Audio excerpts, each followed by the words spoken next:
जो है ये किस तरह की डिज़ीज़ है, वैसे इसे रॉयल डिज़ीज़ का नाम भी दिया जाता है।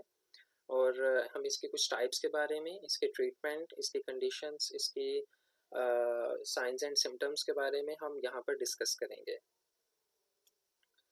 तो सबसे पहले हम लोग ये देखेंगे कि हीमोफीलिया है क्या। हीमोफीलिया एक एक्स लिंक्ड रिसेसिव डिसऑर्डर है और ये कोagulation फैक्टर की डेफिशिएंसी की वजह से हीमोफीलिया डिजीज़ होती है। कोagulation फैक्टर्स आमतौर पर डिफरेंट कोagulation फैक्टर्स 1, 2 से लेके 13 तक, जिसमें से एक कोagulation फैक्टर को एक्सक्लूड किया जाता है और वैसे टोटल 12 कोagulation फैक्टर्स हैं और एक एक्सक्लूड करने की वजह से 13 तक इनकी नंबरिंग आती है। और कोagulation फैक्टर्स जो हैं ये जब भी ब्लड किसी भी हमारे बॉडी में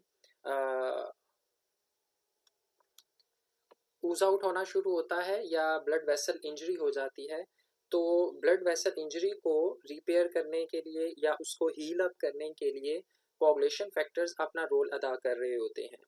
ये कोagulation फैक्टर्स उस ब्लड वेसल की इंजरी जगह पर वहाँ पर उसे हील कर देते हैं, वहाँ पर उसको डिफरेंट प्लेटलेट्स की मदद के ज़रिए से और वहाँ से उसको उस ज़ख़म को भर देते हैं और उसको कवर कर देते हैं, जिससे ब्लीडिंग रुक जाती है। ये कोagulation फैक्टर कोagुलेट करने में मदद कर रहे होते हैं और इन कोagulation फैक्टर्स के अंदर कुछ ऐसे कोagulation फैक्टर्स हैं जिनकी डेफिशिएंसी अगर हो जाए तो वो डेफिशिएंसी हमें एक हीमोफिलिक डिजीज़ की तरफ लेकर जा रही होती है। हीमोफीलिया के अंदर हम लोग ये देखेंगे कि कौन सा कोagulation फैक्टर अगर डेफिशिएंट कर जाए तो कौन सी हीमोफिलिक टाइप क्रिएट हो जाती है। तो सबसे पहले हम इसी लिहाज से हम इसको कैटेगराइज करते हैं हीमोफीलिया ए और हीमोफीलिया बी में। और हीमोफीलिया ए जो है ये एक्चुअली कोagulation फैक्टर 8 की डेफिशिएंसी की वजह से होता है और हीमोफीलिया जो बी है इसे हम क्रिसमस डिजीज़ का भी नाम देते हैं। ये कोagulation फैक्टर 9 की डेफिशिएंसी की वजह से होता है। तो हीमोफीलिया एज इट इज़ खुद जो है चूँकि एक्स लिंक्ड रिसेसिव डिसऑर्डर है, कोagulation फैक्टर की डेफिशिएंसी की वजह से होता है। फिर हमने उस कोagulation फैक्टर को डिवाइड किया कि अगर कोagulation फैक्टर 8 की डेफिशिएंसी होगी तो वो हीमोफीलिया ए होगा, अगर कोagulation फैक्टर 9 की डेफिशिएंसी होगी तो वो हीमोफीलिया बी होगा। इसके साथ साथ आपको ये भी पता होना चाहिए कि ये एक्स लिंक्ड रिसेसिव डिसऑर्डर है, मतलब कि आम तौर पर ये रिसेसिव फॉर्म में एक्स लिंक्ड ये डिजीज है और जब तक एक्स रिसेसिव फॉर्म में मौजूद है तब तक ये एज अ कैरियर आगे लीड कर रहा होता है। उस वक्त तक ये एक्स लिंक्ड जो है वो डोमिनेंसी इख्तियार नहीं करता जब तक इसके साथ वाला एक्स जो है वो भी रिसेसिव फॉर्म में ना हो। इन चीज़ों के बारे में हम डिटेल आगे फर्दर स्टडी ज़रूर करेंगे, लेकिन अभी जो है आप लोगों को ये जहन में होना चाहिए कि ये एक्स लिंक्ड है और रिसेसिव डिसऑर्डर है, ताकि हम जब आगे इसको डिस्कस करें तो इसको समझना आसान हो जाए। दूसरी बात, हमने इनकी 2 टाइप्स के बारे में स्टडी किया। आमतौर पर हीमोफीलिया ए और हीमोफीलिया बी को हम ज़्यादा कैटेगराइज करते हैं, लेकिन हीमोफीलिया सी जो है ये भी एक इसकी माइल्ड फॉर्म है जो कि फैक्टर 11 की डेफिशिएंसी की वजह से होता है। हमने बात की जो ज़्यादातर फैक्टर 8 की डेफिशिएंसी है वो सीवियर कंडीशन होती है इसकी, और मॉडरेट कंडीशन जो क्रिसमस डिजीज़ है फैक्टर 9 की डेफिशिएंसी, और फैक्टर 11 की जो डेफिशिएंसी है ये एक माइल्ड फॉर्म होती है। अगर हम इसकी सिविरिटी के हवाले से बात करें तो ये कुछ एक वैल्यूज़ बताई गई हैं, उन्हें कैटेगराइज किया गया है सिविरिटी के हवाले से कि अगर तो फैक्टर 8 और 9 एक्टिविटी जो है वो 50 to 150% अगर है तो वो नॉर्मल है इंसान, और अगर तो फैक्टर 8 और 9 की एक्टिविटी जो है वो 5 to 40% तक है तो माइल्ड कंडीशन है, और अगर जो है ये 1 to 5% तक है तो ये मॉडरेट कंडीशन है, और अगर ये लेस देन 1% है तो ये सीवियर कंडीशन है।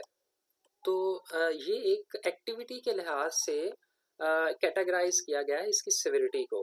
मतलब अगर इसकी एक्टिविटी बिल्कुल डाउन होती जा रही है तो हीमोफिलिक जो कंडीशन है वो उतनी ही सिवियर होती जा रही है। ये एक इंसिडेंस के लिहाज से बात की गई है कि जो 5000 मेल बर्थ्स में से एक को होता है, इसी तरह 10,000 पॉपुलेशन में से वन को। अगर फैक्टर 8 की डेफिशिएंसी को देखा जाए तो वो 85% है, और फैक्टर 9 की डेफिशिएंसी को देखा जाए तो वो 10 to 15% है।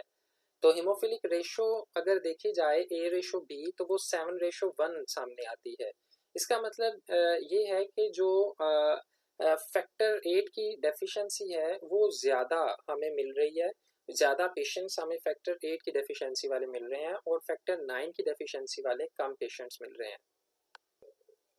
तो हमने बात की थी हीमोफीलिया की, कि हीमोफीलिया जो है वो चूंकि एक्स लिंक्ड रिसेसिव डिसऑर्डर है, तो इससे हमें ये पता चलता है कि ये एक जेनेटिक डिफेक्ट हो रहा है किसके अंदर, एक्स क्रोमोसोम के अंदर। इसी वजह से हम इसे कह रहे थे कि एक्स लिंक्ड रिसेसिव डिसऑर्डर है।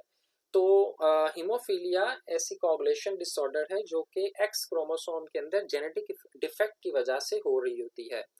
इसके अलावा हमने जो बात की कि एक्स लिंक जो है ये रिसेसिव फॉर्म में होता है, इसको हम लोग अब थोड़ा सा डिटेल के साथ पढ़ते हैं।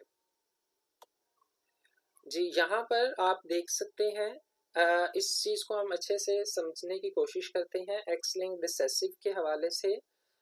ये अगर पेरेंट्स हैं जिसमें फादर है जो कि विदाउट हीमोफीलिया है, और मेल में चूंकि एक एक्स होता है और एक वाई होता है, तो अगर तो मेल में एक एक्स आ जाए, वो एक्स जो कि हीमोफिलिक है, यानी कि जिस पे वो कोगुलेशन फैक्टर जो है वो नहीं बना रही वो जीन, तो अगर तो वो वाला एक्स आ जाए, जिसे हम नॉर्मली वर्ड में हम कहेंगे हीमोफिलिक या नॉन हीमोफिलिक जीन।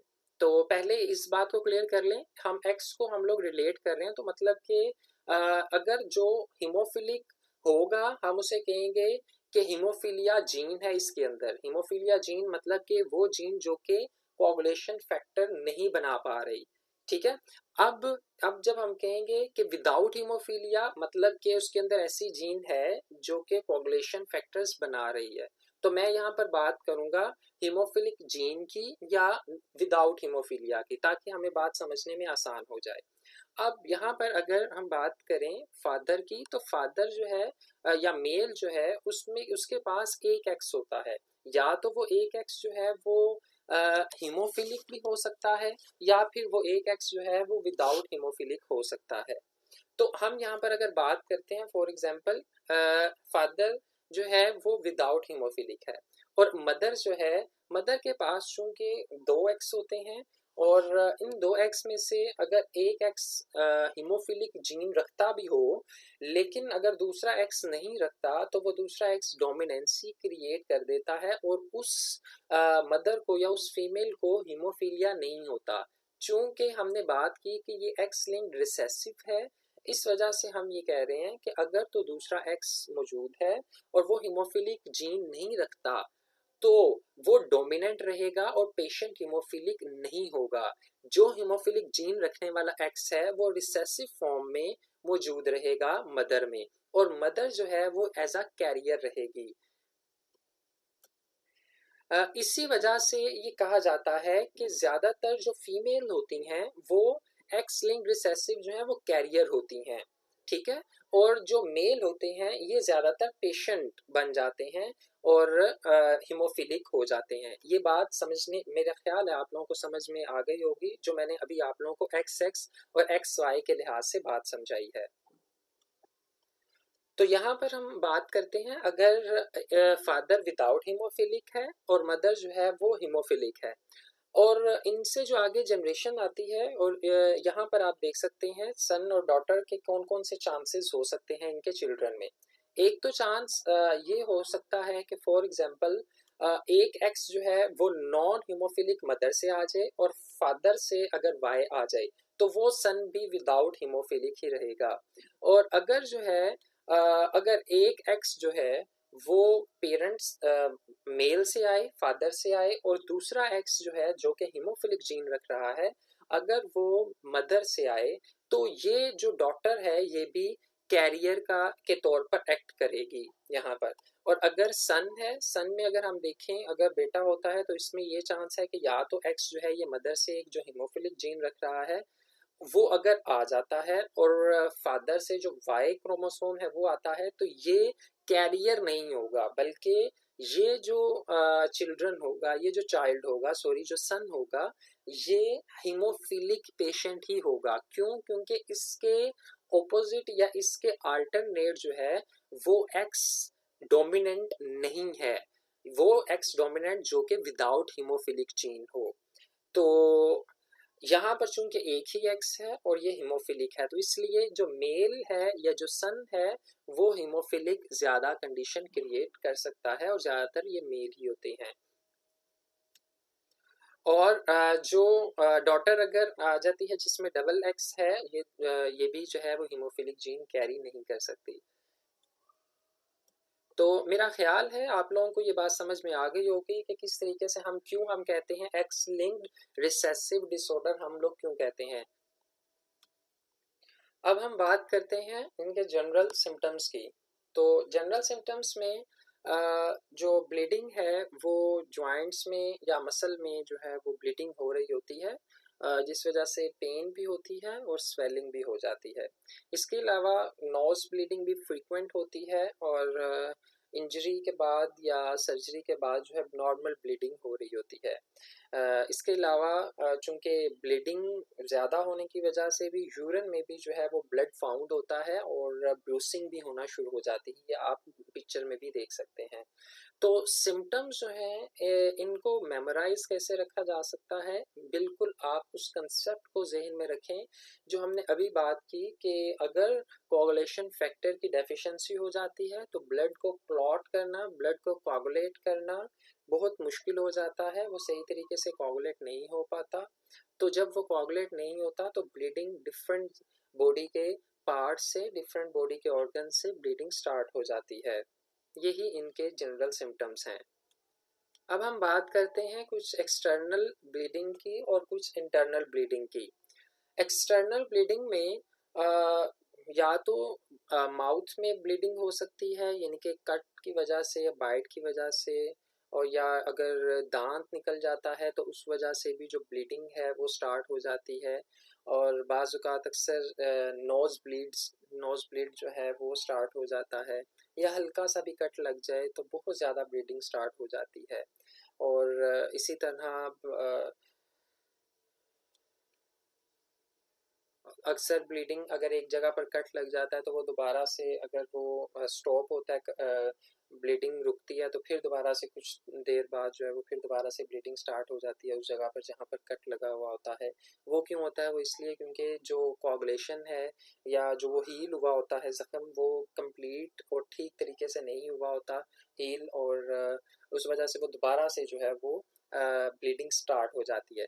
तो एक्सटर्नल ब्लीडिंग में हमने ये बातें की। इंटरनल ब्लीडिंग की अगर हम बात करें तो उसमें यूरिन में ब्लड आना शुरू हो जाता है, और यूरिन में ब्लड इस वजह से आता है क्योंकि किडनी में या ब्लैडर में ब्लीडिंग के चांसेस होते हैं। इसी तरह स्टूल में ब्लड आना स्टार्ट हो जाता है, और स्टूल में ब्लड के हम क्या प्रिडिक्शन कर सकते हैं, वो हम ये कर सकते हैं कि जी हो सकता है कि स्टमक में या इंटेस्टाइन्स में ब्लीडिंग स्टार्ट हो गई हो।